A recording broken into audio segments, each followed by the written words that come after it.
जिले की तरफ से हमारे क्षेत्रीय अध्यक्ष है वो बुका देकर के चौधरी साहब का स्वागत करेंगे पूरे जिले की तरफ। आगे बढ़ाते हुए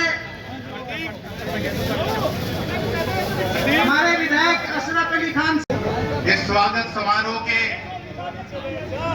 प्रोग्राम की बहुत ही खूबसूरत प्रोग्राम की अध्यक्षता कर रहे हैं हमारे सम्मानित अध्यक्ष जी। हमारे बीच की गहराइयों से बहुत बहुत स्वागत करता हूं। आप लोगों को पता है हमारे नेता माने जयंत चौधरी जी, आप चौधरी चरण सिंह जी से शुरू हो जाइए।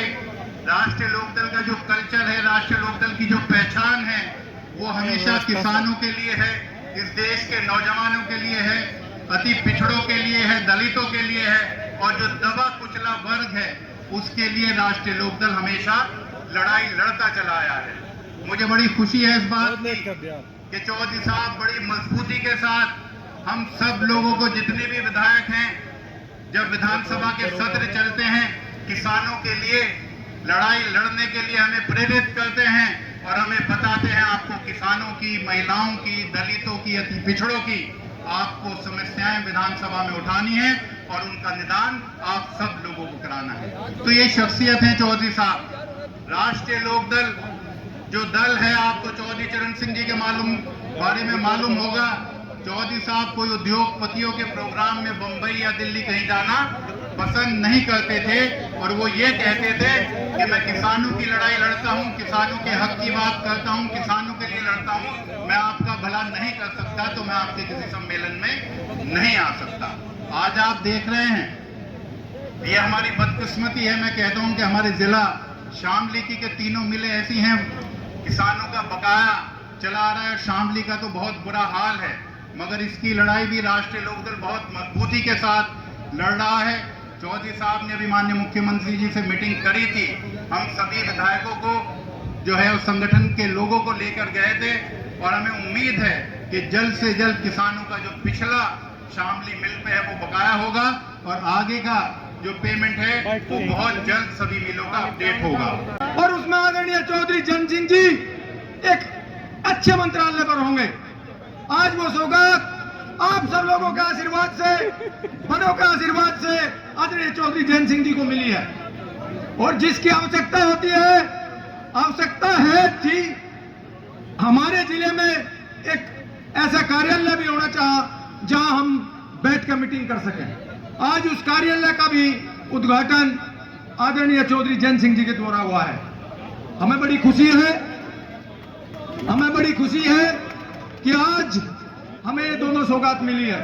साथियों, बुजुर्गों, आदरणीय चौधरी जयंत सिंह जी ऐसे सांसद हैं जिन्होंने अपनी निधि खेल और युवाओं के लिए योगदान करने का कार्य किया है।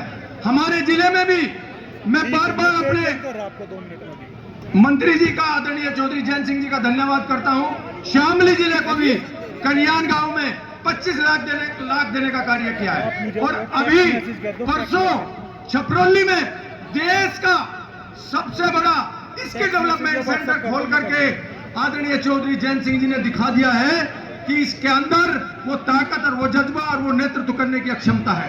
इन्हीं शब्दों के साथ और बहुत सारी शुभकामनाएं अपने नेता को देते हुए और सभी को देते हुए मैं अपनी वाणी को विराम देता हूं। जय हिंद, जय भारत, जय। पत्रकार, आप सीनियर पत्रकार हो।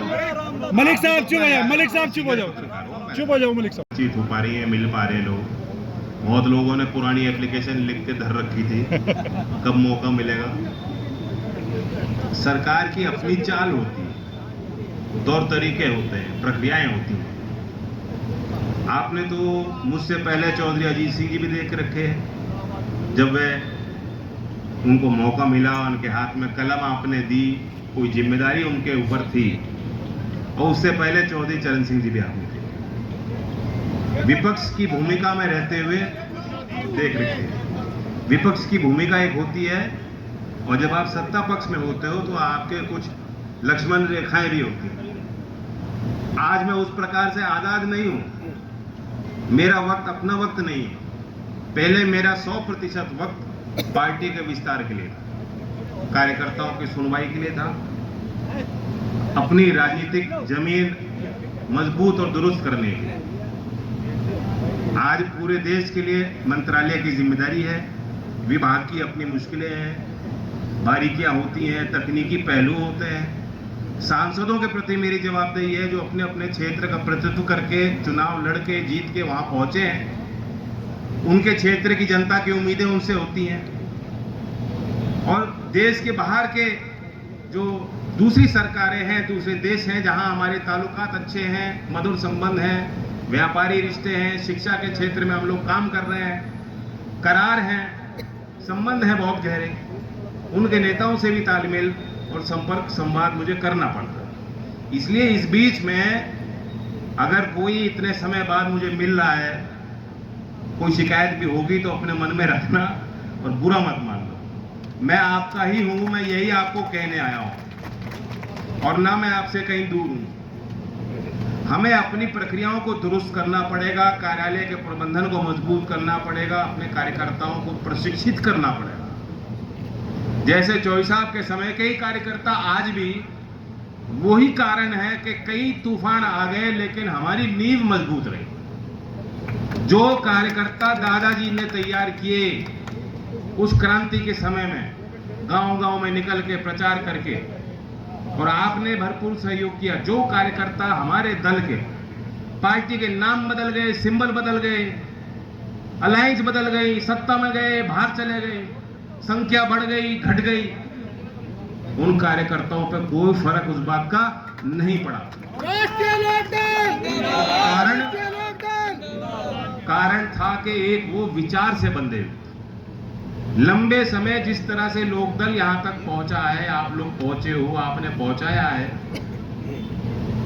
इसलिए कि पार्टी और संगठन व्यक्तियों से नहीं चल पाते, उनकी अपनी एक परंपराएं होती है और विचार होने से। चौधरी चरण सिंह के विचार हमारे बुजुर्ग लोग तो जानते ही हैं। नए कार्यकर्ता, नए जो छात्र जिंदगी में, जीवन में जो जिनके अंदर एक राजनीतिक एक क्यूरियोसिटी बनती है, वो पार्टी में आ रहे हैं, शायद उन्हें उस तरह से जानकारियां नहीं। एक तो हमें उन्हें बताना है, चौई साहब को जब से भारत रत्न मिला थोड़ा हमारा काम आसान हुआ। मैं देख रहा था अमेज़न पे भी उनकी किताबें बिकने लगी, और हम लोग कोशिश कर रहे हैं कि शिक्षा विभाग में, एनसीईआरटी में, करिकुलम में, हर स्तर पे, हायर एजुकेशन में, विश्वविद्यालयों में चेयर स्थापित हो। किताबों में चौधरी चरण सिंह के जो लिखे गए, जो उनकी किताबें हैं, किस समय पे भारतीय राजनीतिक और सामाजिक इतिहास में जो उनका योगदान है, वो चीज़ें उनमें आनी चाहिए। मैं यहाँ इस कार्यक्रम के बाद नवोदय जो निर्मित स्कूल है यहाँ शामली में 2020 में बनाया गया, हाँ भैंसवाल है, भैंसवाल तो शामली में ही है, मुख्यमंत्री का गाँव, भैंसवाल में जमीन मिल गई तो कर दिया, प्राइमरी स्कूल था वहाँ। हाँ गांव तो है ही, मेरा भी गांव है। वहां मैं जाऊंगा, बच्चों से मुलाकात, और उन बच्चों से हमें उम्मीद है, क्योंकि चौधरी चरण सिंह की कर्म भूमि में पैदाइश ही उन बच्चों की है, वहां भी जाके मैं उनको यही बात बताऊं। तो ऐसे अगली पीढ़ियों को हम किसानों की लड़ाई लड़ने के लिए, गांव देहात के संस्कारों को विश्व पटल पर रखने के लिए हम तैयार करने की कोशिश कर रहे हैं। और जहां तक लोकदल की बात है, लोकदल की शैली वही है, मिजाज हमारे लोगों का वही है, मुद्दे भी बदलते हैं, कुछ मुख्य मुद्दे अभी भी वही है।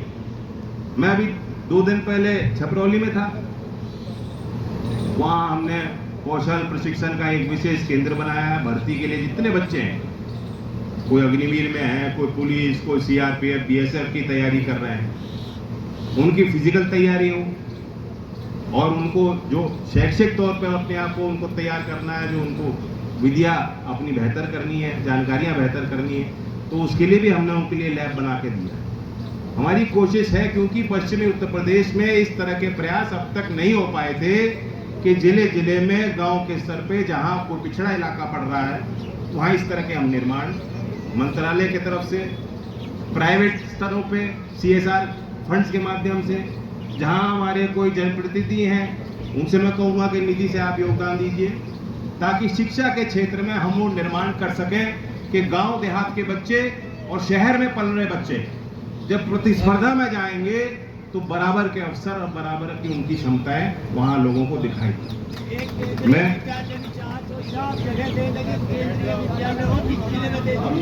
मालंडी वालों का क्या है, चलो सरकार की प्रक्रिया होती है, विधायक जी हैं वो करेंगे प्रयास। अब मेरी मजबूरी ये है कि अगर मेरे पार्टी का विधायक भी कुछ कहेगा तो संभव नहीं, मुझे मना तो करनी पड़ेगी कि नहीं करनी पड़ेगी? मना ना करूं, करनी पड़ेगी। सारे काम नहीं हो पाएंगे, बहुत ईमानदारी से कह रहा हूं। आज भी इतना बड़ा ढेर आ गया एप्लीकेशन का, मेरा बस चले तो सबका यहां से उठा के तबादला केरल कर दूं और केरल वालों को यहां भेज दूं, लेकिन वो संभव नहीं है। तो जैसा मैंने शुरुआत की थी, सरकार की अपनी चाल और तौर तरीके। चौधरी साहब भी इस विचार के थे कि व्यवस्था कैसे बनेगी जब तक हम लोग ही व्यवस्था को बिगाड़ेंगे और व्यवस्था नियम प्रक्रिया का पालन हम लोग नहीं करेंगे, कोई अनुशासन नहीं बनाएंगे। अनुशासन वो उनके घर के लिए भी था, अपने दल के लिए भी था, और सरकारी व्यवस्था में भी अनुशासन। मैं फिर धन्यवाद देता हूँ, मुद्दों की भी बात करूंगा। क्या बात है, मैंने मांगा पानी, बैठो तो ले लो ना पकड़ लो भाई। मैं अपने वर्कर को कहना चाहता हूं कि जो सरकारी व्यवस्था में जब कोई योजना बनती है, कोई योजना को समझें, कोशिश करें कि जो उस योजना में जो पात्रदार, जो लाभार्थी हैं हमारे क्षेत्र में रहने वाले, उनको बताएं और वो लोग उस योजना का लाभ उठा सकें। ये हमारा इलाका बहुत फॉरवर्ड इलाका है। यहाँ मैं देख रहा हूँ हाईवे का जाल बन रहा है, सड़कें बन रही हैं, वैसे भी यहाँ खेती अच्छी है, तो जिन पे अच्छी जमीनें हैं उनकी तो मौज हो ही रही है। और जो छोटे काश्तकार हैं, जो भूमिहीन हैं, बात उनकी है। तो उनके लिए योजना देश में बन रही है, लेकिन वो लाभ नहीं उठा रहे। मैं कल महाराष्ट्र में प्रधानमंत्री जी के साथ, प्रधानमंत्री विश्वकर्मा योजना 1 साल से चल रही। क्या योजना है? जो बात चौधरी चरण सिंह जी कहा करते थे कि गांव के जो काम हैं, गांव में जो उद्योग हैं, गांव का जो व्यापारी है, उसे तरजीह मिलनी चाहिए, उसके काम कैसे बढ़ाए जाएंगे।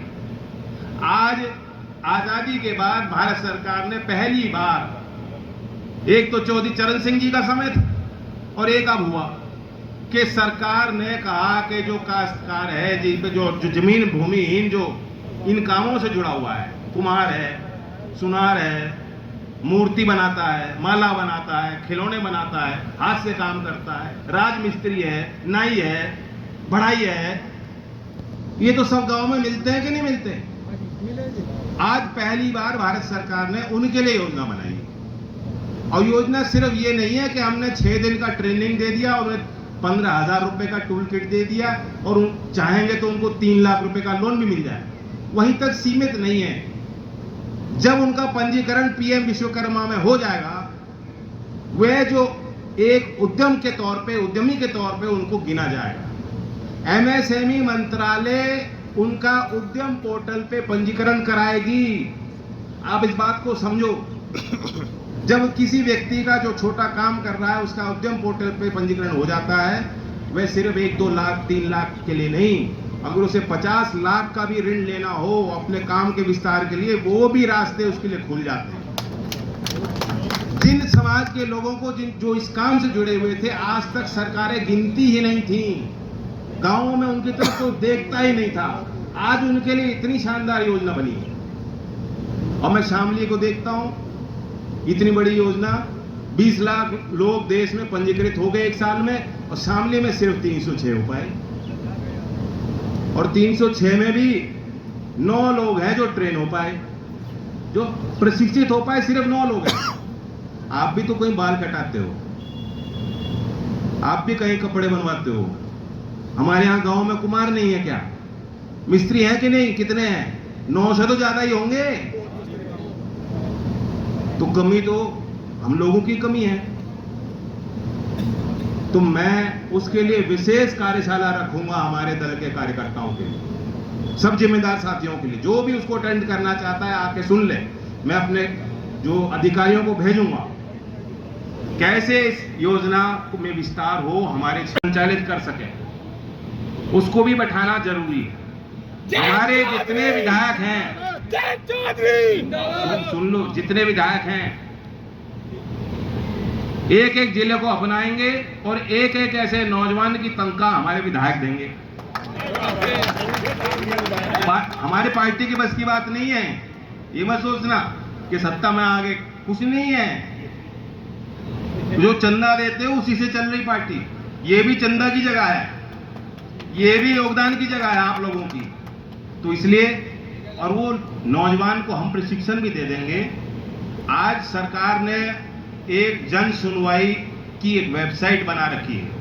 1076 का फोन मोबाइल से आप फोन करेंगे और IGRS ग्रीवियंस रिड्रेसल सिस्टम का पूरा सिस्टम बना हुआ है कि आपकी कोई शिकायत है, खतौनी में गलत कोई दर्ज हो गया, पटवारी आपको तंग कर रहा है, बिजली का अधिकारी तंग कर रहा है, शिक्षा विभाग का अधिकारी कोई तंग कर रहा है, विधायक कोई तंग कर रहा है, कोई समस्या हो, जमीन से जुड़ी समस्या हो, एक प्रक्रिया है कि आप वहां दर्ज करें। और शिकायत अगर उसका निवारण नहीं होगा तो ऊपर जाके मुख्यमंत्री तक उसकी समीक्षा करते हैं। ये मान लेना मैं भी उसकी समीक्षा करूंगा। इसकी जानकारी कितनों को थी कि ऐसा कोई सिस्टम है? किसी को नहीं थी। तो जो हमारे कार्यालय में लड़का बैठेगा तो ये सारी चिट्ठी के आपको यहाँ बाट वेट कर रहे हो, देख रहे हो कि कब मैं आऊंगा, कब मुझे चिट्ठी सौंपोगे। आधा काम तो यूं ही हो जाएगा कि अगर हमारे जिलाध्यक्ष यहाँ कार्यालय में बैठे, ड्यूटी लगाएं कि फलाना समय फलाना विधायक, फलाना जिला पंचायत सदस्य, फलाना प्रमुख, फलाना हमारा कार्यकर्ता बैठेगा और लोगों की सुनवाई होगी। इस व्यवस्था को बनाने के लिए आप सब सहयोग करोगे, नहीं करोगे? तो दो बात है। संदेश कार्यकर्ताओं को दी। देखिए, कार्यकर्ताओं से ही हमारी ताकत है। आज जिस प्रकार से मेरी जवाबदेही है, हमारे सरकार के मंत्री की और विधायकों की और सांसदों की जवाबदेही है, वही जवाबदेही हमारे कार्यकर्ताओं की भी है। गांव में जो समस्या हैं उनको लोग समझें और उनके निवारण का पूरा भरपूर प्रयास करें। उनको हम ताकत भी देंगे कार्यकर्ताओं को। हमारी पार्टी कार्यकर्ताओं से की है। आज कार्यकर्ताओं के कहने पे ही टिकट बांटे जाते हैं हमारे दल में, और उनके प्रयासों से ही हम पार्टी में चुनाव जो लड़ती है और जीत पाते हैं। अच्छा चौधरी साहब, जो ओवैसी हैं वो लगातार हमला कर रहे हैं। मोदी जी वक्फ बोर्ड को लेकर के उन्होंने हमला किया कि हमारी मस्जिदों को कब्जाना चाहते हैं। देखिए, वक्फ बोर्ड के लिए एक समिति बनाई गई है JPC, और उसमें सुनवाई जो है, जो भी इस तरह की शिकायत है, जो भी विचार है, उनके हो रही है। अच्छा, लगातार ओवैसी हमला कर रहे हैं कि सरकार ने जो प्रस्ताव रखा है संसद में, हो सकता है उसमें कोई प्रारूप में परिवर्तन हो जाए। JPC अपने सुझाव देगी। चौधरी साहब, पश्चिम यूपी पे आप लोग क्या कहेंगे? फिर मुद्दा उठ रहा है, पश्चिम यूपी को अलग राज्य बनाए। मैं तो उस पर कई बार कह चुका, कई बार कह चुका भाई। चौधरी साहब, आपने कहा है शामली जिले में भर भर के वोट मिले हैं, लेकिन जिन लोगों ने वोट दिए हैं उन्हीं का काम नहीं हो पा रहा है यहाँ। ऐसा कौन मामला है? कौन सा मामला? ऐसे कई मामले हैं सर। गन्ना भुगतान का है, बिजली की समस्या भी आपके सामने आई है। शामली में यहाँ किसानों ने प्रयास किया, थोड़ा विरोध प्रदर्शन भी किया। ऐसा नहीं, मैं उसका संज्ञान लगातार ले रहा हूँ और अब कुछ सुधार की आवश्यकता जो थी, उम्मीद है कि अब सुधार हो। अच्छा, और मैं बताना चाहता हूँ, मेरी और मुख्यमंत्री जी की इस संबंध में कई बार मैं खुद इस बात को लेकर गंभीर है। वह खुद, जब कोई हमारा विधायक जाता है, आप पूछ सकते हैं विधायकों से, वो पहली बात यही पूछते हैं कि गन्ने के भुगतान की क्या सुविधा। जो साहब आपने पहले अब आपका क्या स्टैंड, क्योंकि आप इसका सबसे ज्यादा विरोध कर रहे थे। अभी तो ये है कि जो सिस्टम में लड़के आए हैं, हम उनके लिए प्रयास कर रहे हैं। और छपरौली में जो हमने सेंटर खोला, उसमें आउटडोर जिम भी है, इंडोर जिम भी है, लैब भी है, उनकी मेंटल, उनके लिए ट्रेनिंग भी है, जो उनका साइकोमेट्रिक एनालिसिस होता है उसके लिए हम उसको तैयार कर रहे हैं कि जिनका नंबर आया कम से कम उनकी तो नौकरी लग जाए। चौधरी साहब,